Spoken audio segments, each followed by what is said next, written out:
bulan. Hello po mga idol, ang sarap po ng pusit namin from Camiguin Island. Fresh na fresh, bagong huli po ito. Pulang pula.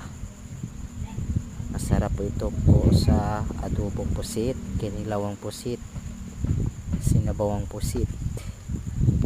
At ang pinaka-the best na product po dito sa amin sa Camiguin Island po ay yung dry squid, yung binilad na pusit sa araw.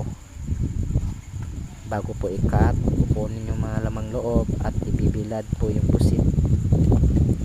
Ang mahal po ng kilo dito sa amin yan, umabot hanggang 1.8 ang kilo, 1,800 po. Ito, sarap-sarap nito, bagong huli po. At saka yan, niluto ko na.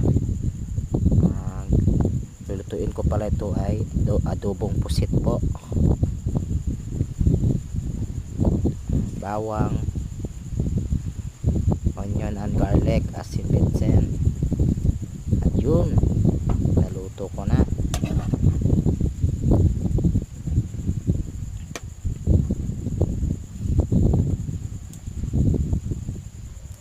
Steam ko muna siya para mapula. Wala pa, hindi ko pa yan nilagyan ng pangpalasa po. In-steam ko muna first para mapula siya po.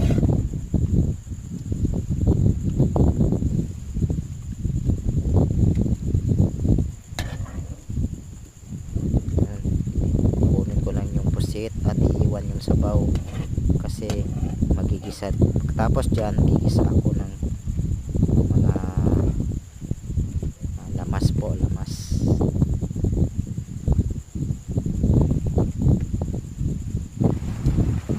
Yun, final naluto na po. Nagisa ko na po yan. Sarap na yan, pusit po, sarap po sa tubo. Salamat po sa